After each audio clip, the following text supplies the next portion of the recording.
Now let us compare the President of India and Governor of a state. What are the basic difference between both of the nominal head of the union also at the same time at the state? So when we talk about the president article 52 में mention है और governor जो है वो article 153 में mention है. President is known as the head of the state, that is the head of the country.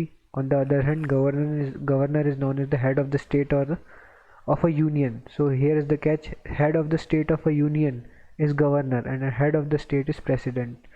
And basically, nominal head and constitutional head of the state is president, and nominal head and the constitutional head of a state of a union province.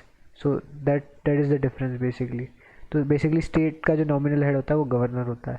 Elected by members of parliament and state legislature. जो president जो होता है वो indirectly elected by the members of parliament and state legislative. But governor is always appointed by the president on the advice of prime minister. So that is a very important point कि governor जो होता है वो president के द्वारा appoint होता है on the advice of prime minister. Duration दोनों की ही 5 ईयर्स है. President can be reelected for any number of terms. कितनी भी टर्म्स के लिए इलेक्ट हो सकता है president.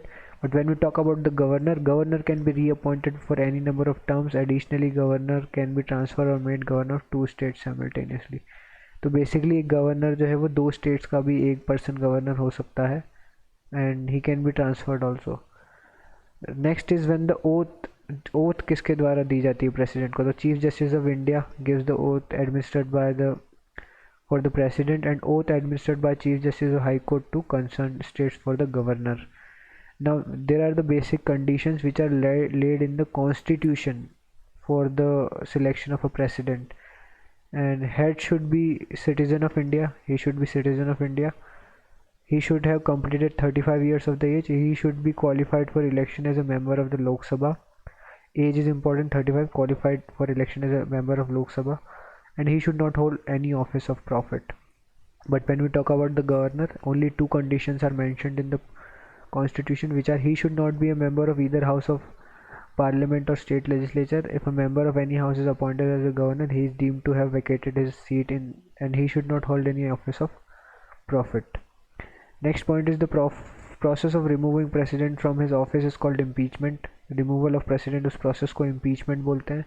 An impeachment motion must be passed by 2/3, that is special majority of each house of the parliament separately. Next, when we talk about the governor, the constitution does not lay down any grounds upon which a governor may be removed by the president. कोई भी ground mention नहीं है constitution में. Now a very important point: what are the discretionary power? Here the governor gets an edge. When we talk about the president's discretionary power, so कुछ डिस्क्रिशंस होते हैं president के. For example, appointment of prime minister when no party has clear majority in the Lok Sabha, और office of prime minister suddenly falls vacant upon that of prime minister. अगर prime minister की death हो जाती है और किसी भी पर्टिकुलर पार्टी के पास क्लियर मेजोरिटी नहीं है, तो फिर डिस्क्रिशन पावर प्रेसिडेंट का यूज़ होता है कि वो किसी को भी अपॉइंट कर सकता है, किसी भी पार्टी के लीडर को प्राइम मिनिस्टर अपॉइंट कर सकता है. When we talk about the next discretion power of the president, it is dismissal of council of minister if it loses the confidence of Lok Sabha. अगर कॉन्फिडेंस ऑफ लोकसभा लूज हो गया है council of minister से present, तो वो dismiss कर सकता है प्रेजेंट काउंसिल ऑफ मिनिस्टर को, and that is a discretionary power.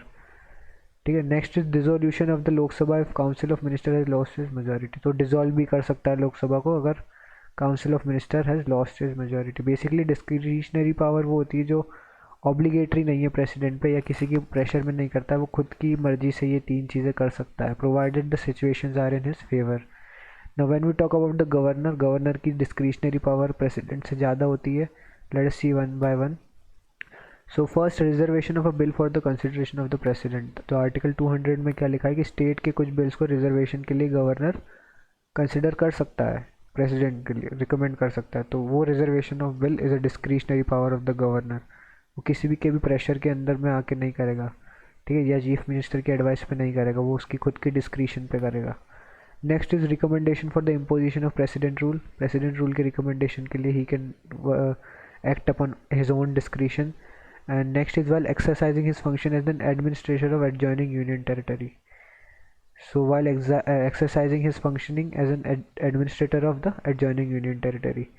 Next is securing information from the chief minister with regards to the administrative and legislative matter of the state.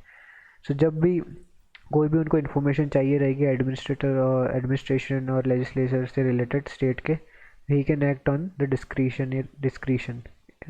Now in addition of the constitutional discretion, governor enjoys same situational discretion as president of the India. तो जो अपन ने situational discretion देखे थे president के, वो same governor भी enjoy करता है स्टेट के रिस्पेक्ट में। Now when we talk about the position during emergency, क्या पोजीशन होती है, तो emergency can be declared only by president as it is clear to you all. Next is power of the president remains the same even during operation of any emergency.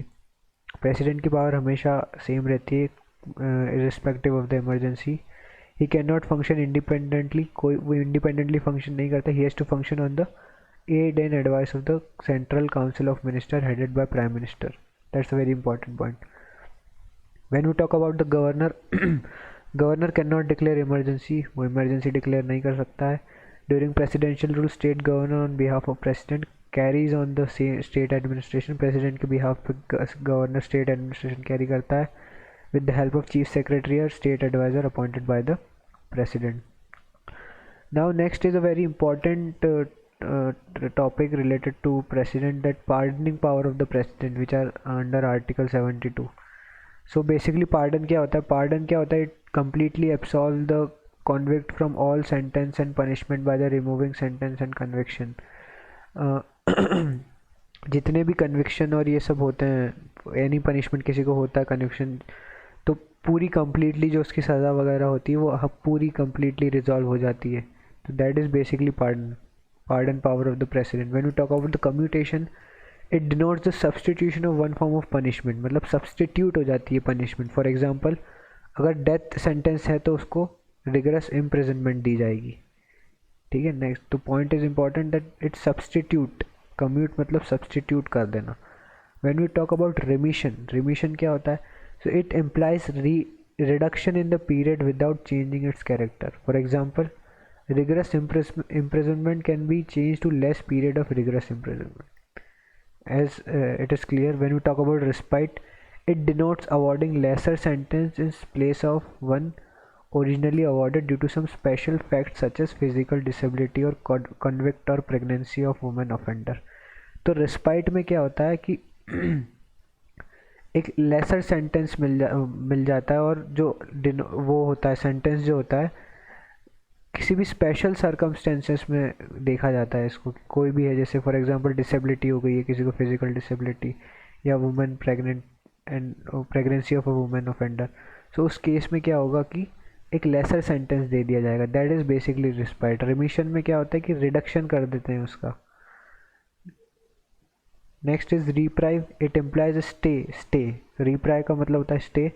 तो it implies stay of the execution of a sentence, specially that of death sentence for temporary period. Temporary period के लिए उस sentence को stay कर दिया जाता है. तो रिप्राइव मतलब स्टे. रिस्पाइट में क्या होता है कि स्पेशल सर्कमस्टेंसेस में चीज़ें देखी जाती है. रिमिशन में क्या होता है, सिर्फ टाइम पीरियड रिड्यूस होता है. कम्यूटेशन में सब्सटीट्यूट, और पार्डन में complete removal of any punishment. Okay. तो when we compare the power of president and governor, so क्या गवर्नर और प्रेसिडेंट की पार्डनिंग पावर इक्वल होती है, तो नहीं. तो let us see what are the differences. So president जो होता है, he can pardon, reprieve, respite, remit, suspend और कम्यूट द पनिशमेंट और sentence of any person convicted of any offence against a central law. तो president central law के against ही ये सब चीज़ें प्रोवाइड कर सकता है. But when we talk about governor, he can do all those things, pardon, reprieve, respite, remit, suspend और commute the punishment against state law. तो president central law, governor state law. Next point is he can provide reprieve, respite, remit, suspend or commute to a death sentence. He is the only authority to pardon a death sentence. So अपन ने जैसे देखा था कि pardon मतलब क्या होता है कि completely removal of the punishment. So president is the only authority which can pardon a death sentence. ठीक है. पूरी कम्प्लीटली डेथ सेंटेंस को रिमूव कर सकता है president. But when we talk about the governor, he can not pardon a death sentence even if a state law, अगर state law भी prescribe कर रहा है डेथ सेंटेंस, तो भी governor can not pardon it. ठीक है. With the president and not the governor, but the governor can suspend, remit और commute a death sentence. But वो उस डेथ सेंटेंस को सस्पेंड मतलब कम्यूट कर सकते हैं, रिमिट कर सकते हैं, और वो other powers he can use, but he can not pardon it, he can not completely remove it, governor, ठीक है। Next is president, he can grant pardon, reprieve, respite, suspension, remission, commutation in respect of punishment of sentence of a court martial. Military court भी अगर कोई decision देती है किसी के against, तो प्रेसिडेंट के पास पावर है कि वो सभी पावर्स अपनी यूज़ कर सकता है, pardon, reprieve, respite, suspension, but he does not possess any power with respect to court martial. Governor ये कोर्ट मार्शल के रिस्पेक्ट में नहीं कर सकता है। So that is basically the difference between the pardoning power of president and governor.